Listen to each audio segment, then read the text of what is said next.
Bien, chers amis, je voudrais continuer par rapport à la paracha Balak, parce qu'un point très très important n'a pas été suffisamment approfondi, explicité. Je rappelle que les forces d'Amalek sont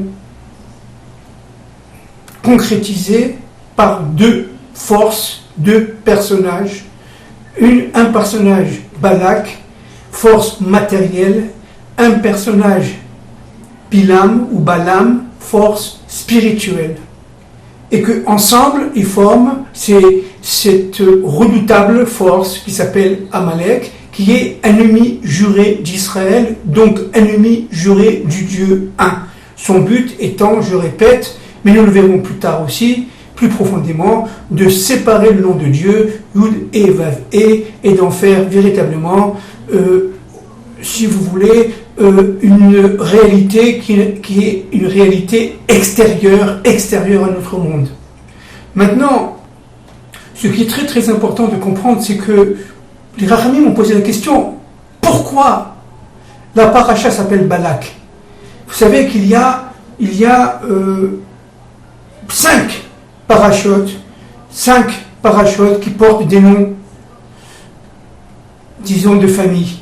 Vous avez la parachate Noach, vous avez la parachate Yitro, vous avez la parachate Korach, vous avez la parachate Balak, et vous avez la parachate Pinchas. Alors, ces noms d'individus, ces noms, ça peut être des noms de famille, ça peut être surtout des prénoms. Ces noms d'individus sont évidemment des racines, des sources dans les autres mondes et dans tous les mondes. Donc, ils se répercutent. Vous comprenez bien que si Balak est un élément source fondamentale de l'universel, c'est qu'il va se répercuter dans notre monde. Il se répercute dans tous les mondes d'en bas. Et donc, il faut comprendre que Balak, si la Torah le cite, c'est qu'il y a un sens particulier. Alors le Talmud, je donne la source, dans la Maseret Sota 47 Aleph, dans la Maseret Sota 47 Aleph, dit que mais comment ça se fait qu'un individu aussi infâme, aussi haineux d'Israël, qui représente une force matérielle, spirituelle, très très importante. Balak était d'abord un magicien, un sorcier, et Bilam était un magicien. Donc Balak connaissait les expériences magiques de ce monde. Donc il était très très élevé, c'était en plus un prince de Moab. Alors qu'est-ce qui se passe? Comment ça se fait que la parachate a nommé, évidemment, c'est la volonté divine, évidemment, Balak. Les Rachamim disent une chose très intéressante. Dans le Talmud, Sota 47a, Balak est considéré comme étant un individu qui a fait réaliser 42 korbanot pour Hachem, 42 sacrifices à l'autel, pour Dieu. Et vous savez que le chiffre 42 représente, au niveau de la terre d'Israël, les 42 points cosmiques fondamentaux par lesquels Israël peut se connecter au monde, au niveau horizontal et peut se connecter au monde spirituel et notamment à l'unique source de vie, à Kadosh Baruch Hu, au niveau vertical. 42 est un chiffre fondamental, nous y reviendrons, mais Moshe forme au niveau secret le chiffre 21, Aaron forme aussi au niveau secret le chiffre 21, les deux, Moshe et Aaron, forment 42. C'est-à-dire qu'en fin de compte, en faisant 42 sacrifices, il y a eu une reconnaissance de l'œuvre de Moshe et de Aaron par Balak. Maintenant, un point très très important. Vous savez qu'évidemment, que dans la Torah, il y a aussi les lettres, mais aussi des chiffres. Et ces chiffres et ces lettres correspondent évidemment à des temps, à des forces. Donc, 42, c'est 6 fois 7. Ça veut dire que vous avez 6 fois le chiffre 7. Le chiffre 7 étant lié à la Malchut, étant lié au Shabbat, étant lié véritablement à ce regroupement, à cette juxtaposition de tous les mondes et qui vont s'intégrer dans cette Malchut, dans ce chiffre 7. Le chiffre 7, on l'a déjà vu, est un chiffre fondamental puisqu'il permet de passer du 6 au 8, on l'a déjà vu plusieurs fois, c'est-à-dire vers l'immortalité. On ne peut pas avoir, si vous voulez, pénétrer l'immortalité, l'alliance avec Akadosh Baruch Hu, sans passer par le Shabbat, sans passer par la Malchut, sans passer par ce chiffre 7. Nous avons vu cela de nombreuses fois. Alors vous voyez qu'en fin de compte, Balak, en faisant les 42 sacrifices à l'autel, il a reconnu non seulement Moshe et Aaron par le chiffre 42, mais il a accepté par le 6, et le 6, vous savez bien que c'est le Vav, la lettre Vav, c'est Gematria 6, c'est 6, et bien, par le 6, il a intégré les 6 jours de la création, ça veut dire toutes ses expériences à lui et à l'universel vers le Shabbat de la terre, c'est-à-dire le Shabbat de la fin des temps, le Shabbat du Mashiach ben David, et il va le connecter grâce au Vav à Dieu. C'est-à-dire qu'en fin de compte, ce qu'a fait, si vous voulez, ce prince de Moab, lui qui était haineux d'Israël, lui qui va, je répète, et vous le savez, être l'ancêtre de la royauté d'Israël, puisque de Balak descend Ruth, et de Ruth descend le roi David.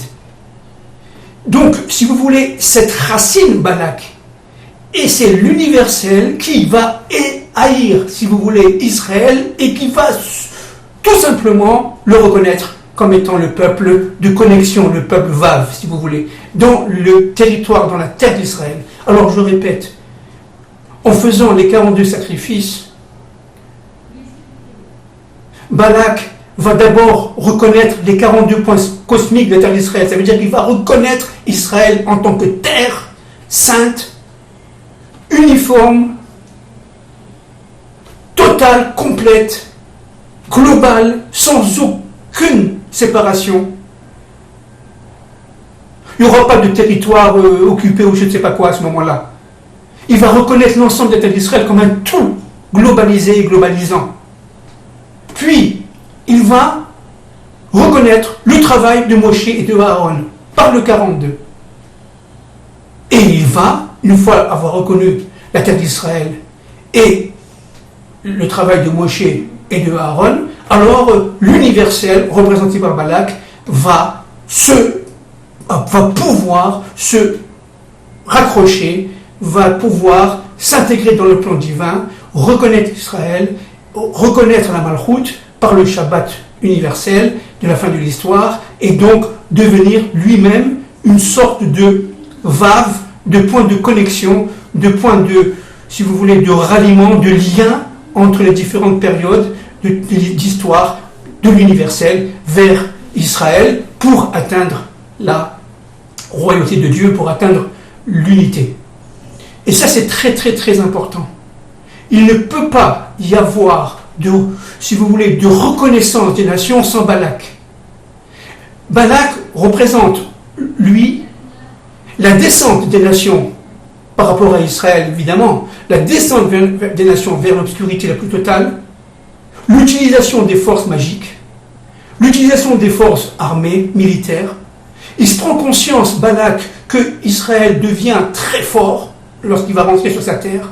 Il devient presque inattaquable. Il est capable de battre tous les peuples qu'il traverse. Donc, il s'aperçoit que Israël devient, si vous voulez,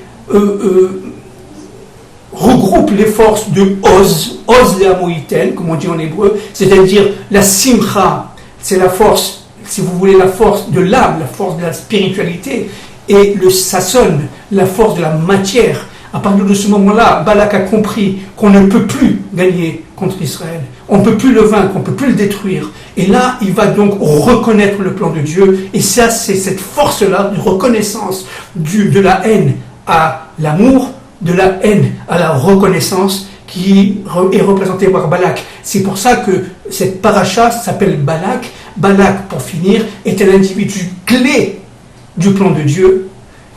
Il va être d'abord l'ancêtre du roi David, et il va être aussi le ferment de la reconnaissance d'Israël par l'universel. Pourquoi? Je répète, parce qu'il va comprendre, à un moment donné de son histoire, que Israël devient indestructible, inattaquable. Et c'est ce qui manque aujourd'hui au Goïm.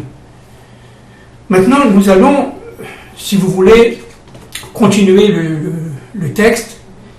Nous étions arrivés à la page 19. J'avais parlé il y a quelques jours de deux concepts. Un concept dit de système et un concept dit de structure. Et je vais essayer maintenant, avant d'approfondir et de continuer la lecture, je vais essayer de vous faire comprendre un peu ce qu'est un système. Et pour cela, je vais si vous voulez, je vais utiliser une source non juive qui s'appelait André Marshall. André Marshall a écrit un livre dans les années 50, Système et structure, aux éditions Cujas à Paris. André Marshall était un très très grand économiste, un très grand sociologue de l'universel, et regardez ce qu'il dit. Alors je vais citer, je vais essayer d'expliquer, mais nous avons déjà tout dit auparavant, dans les interventions antérieures. Alors je cite André Marshall. Un système est un ensemble cohérent. Les éléments qui le constituent sont reliés rationnellement les uns aux autres. C'est tout ce que nous avions dit auparavant. Un système est une globalité où chaque partie est dotée d'une fonction spécifique, complémentaire aux autres. Le tout forme une dynamique permettant d'atteindre une série d'objectifs qui ont été préfixés par un centre d'intérêt et de convergence dont la mission d'autorité est de réguler l'information, de coordonner les activités des éléments et d'en assurer la cohérence fonctionnelle. Un système est donc un tout, une globalité formée de multiples particularités. Chaque particularité a une fonction qui est complémentaire aux autres, et cette fonction complémentaire aux autres va entrer dans un cadre beaucoup plus global, fonctionnel, permettant d'atteindre un but commun, un but collectif, qui est, par exemple, le développement. Alors je continue. Un système est donc une entité dont chaque partie est en relation d'interdépendance avec un rôle bien défini, une tâche précise, organisée selon des règles internes. C'est l'interaction des différents rôles et fonctions qui constitue la dynamique globale. André Marshall a bien défini là tout ce qu'on appelle, nous, la traçabilité, si vous voulez, de la dynamique de l'histoire.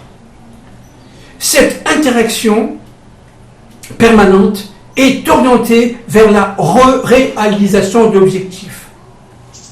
Alors, un système donc maintenant économique peut être défini comme une combinaison de divers éléments, macro, ça veut dire de l'économie globale, micro, de l'économie unitaire, par exemple le monde des ménages, le monde des entreprises, maintenant on comprend ce que ça veut dire, structuré, laissant apparaître un lien harmonieux pour la réalisation d'objectifs. Et le système peut être défini selon deux types, nous l'avons dit l'autre fois, les systèmes dits purs et les systèmes dits concrets.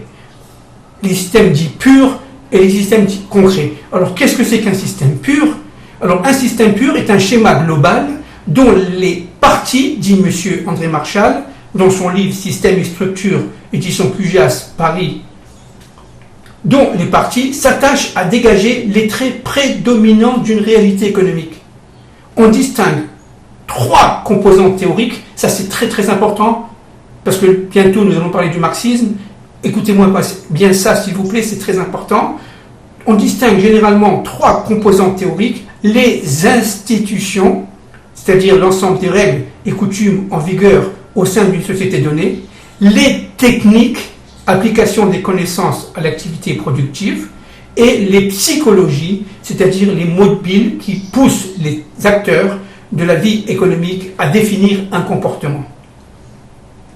D'accord? Alors, il a donné un type d'exemple, je le donne ici. À titre d'exemple, le système capitaliste libéral se définit par ses institutions, primauté de l'individuel sur le collectif, propriété privée des moyens de production, développement de structures concurrentielles. Les techniques, invention, innovation, machinisme, etc. Les psychologies, recherche systématique du profit, développement de l'initiative individuelle et de l'intérêt privé, etc. Alors deuxièmement, nous avons le système concret. Alors le système concret est représenté par le régime économique qui évolue, dit M. Marchal, dans un contexte restreint, souvent déterminé. Il s'agit de réaliser, à partir du système, si vous voulez, abstrait, un système dit concret. Et ce système concret, c'est la réalisation d'objectifs. D'un côté, vous avez le système dit masculin, dans notre langage à nous, et ici, le système concret est un système dit féminin. Il s'agit de réaliser. Le passage au concret oblige à réintroduire, dit M. Marchal, les dimensions d'espace et de temps. De ce fait, il existe aujourd'hui une grande variété de régimes à l'intérieur des systèmes.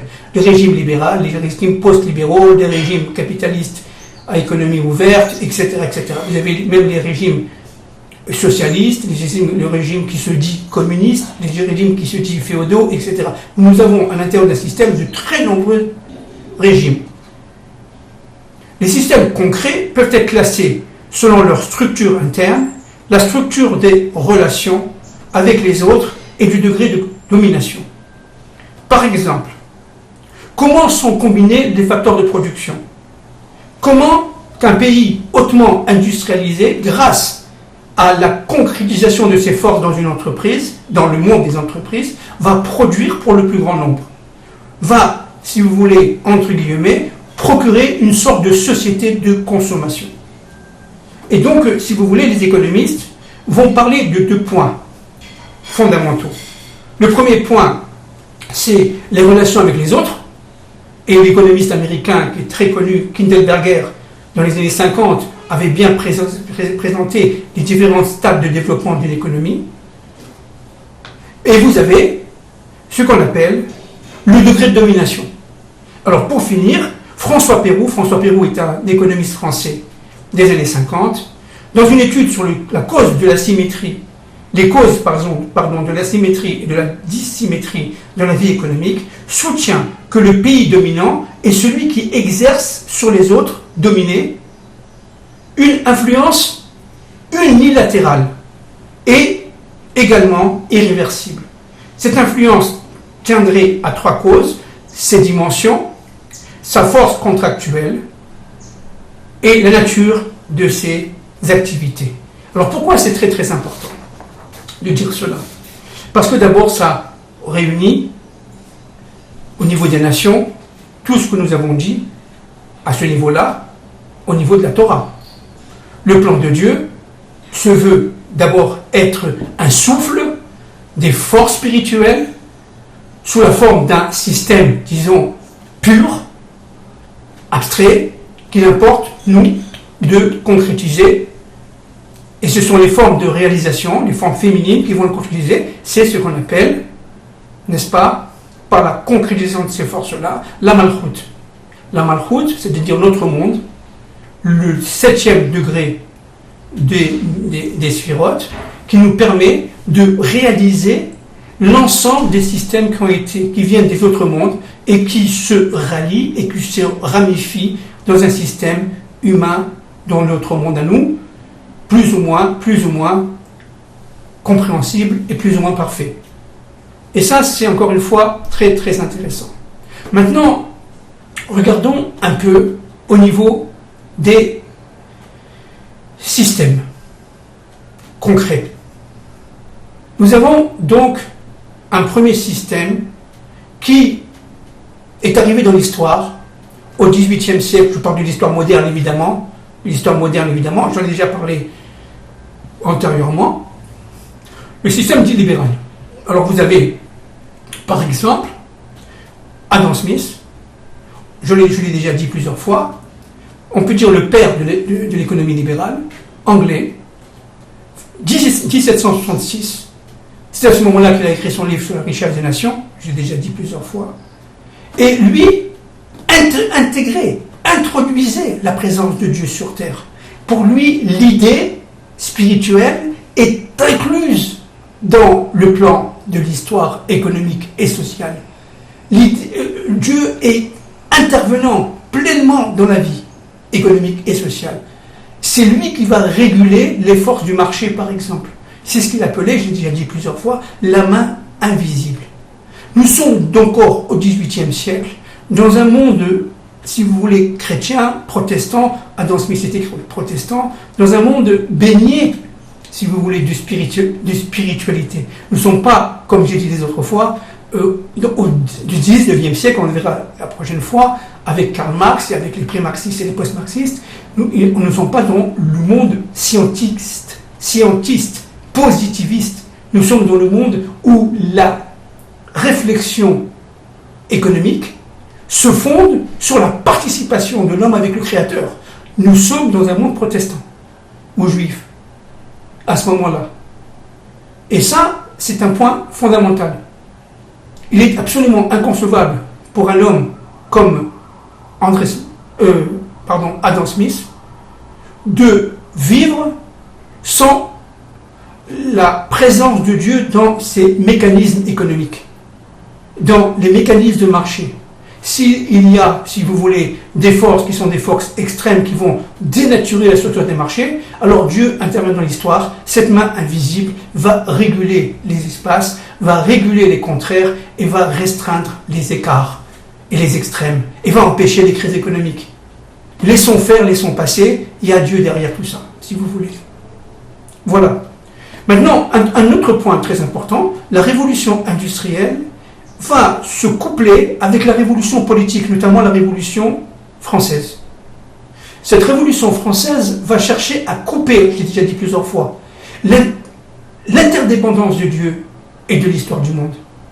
Va essayer de, si vous voulez, secondariser la présence de Dieu. Non pas la renier, mais la secondariser. Et progressivement, bien entendu, la révolution va nous faire entrer dans la laïcité. C'est-à-dire dans la séparation de l'Église et de l'État, c'est-à-dire la séparation du divin, je parle le langage d'égoïsme, des nations évidemment, du divin et du concret, du matériel et de l'histoire humaine. L'événementiel, à partir de la Révolution française, se fait par l'homme. C'est dans ces années-là, vers environ des années 1792, que je l'ai déjà dit plusieurs fois, que l'on va célébrer la fête de l'être suprême, qui est évidemment l'être suprême étant l'humain. J'ai déjà dit plusieurs fois.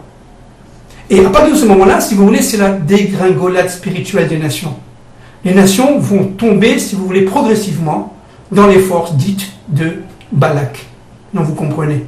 Dans les forces dites de Bilam. Dans les forces dites de haine par rapport à Israël. D'un côté, elle va utiliser, si vous voulez, l'assimilation pour essayer d'étouffer toute velléité de sortie du peuple d'Israël vers son Dieu à partir de la terre d'Israël. Et de l'autre côté, elle va essayer, lorsque cela ne suffit pas, de les mettre dans des ghettos et de les ghettoiser, mais pas seulement des ghettos matériels, parce qu'après la Révolution française, c'est la fin du monde des ghettos moyenâgeux, mais des ghettos spirituels, des ghettos au niveau de la pensée. Au niveau de la pensée, on va essayer de faire rentrer le peuple juif avec sa religion, le judaïsme deviendra une religion, n'est-ce pas? On va le faire entrer dans un carcan, par exemple, républicain. Et ça, si vous voulez, pour empêcher qu'il devienne un peuple. Et ça, c'est très important. Et de cela sort évidemment toutes les catastrophes qui se sont accomplies dans le monde juif, évidemment jusqu'à la Shoah. Et donc les forces de Balak qui sont dans l'histoire, lorsqu'elles se conjuguent aux forces de Bilam, c'est-à-dire le fait de maudire, la malédiction d'Israël, se transforment au bout de l'histoire, bientôt, bien attaché à notre époque, en bénédiction. Le fait, je répète, je finis là, que Bilam n'a pas réussi à transformer, grâce à Dieu, sous les ordres de Dieu, sa bénédiction en malédiction, le fait que Balak, cette force incroyable des Moabites, n'est-ce pas, qui était une véritable malédiction pour Israël, les femmes de Moab sont données à Israël pour le faire tomber, n'est-ce pas? Eh bien, ce personnage horrible, sorcier, magicien, avec Bilam, va essayer de détruire Israël. Et donc, de cela, il va faire 42 holocaustes, 42 sacrifices, avec la reconnaissance à la fin des temps de l'histoire d'Israël. Et c'est pour ça que la Torah a une paracha qui porte son nom. Ça veut dire, en un mot, et je finirai là, que ce plan, qui est un plan absolument incroyable, va se réaliser d'une manière évidemment totale, globale, inaltérable, pour le bien et pour évidemment le bonheur de l'humanité. Je vous embrasse, merci beaucoup, que Dieu vous protège.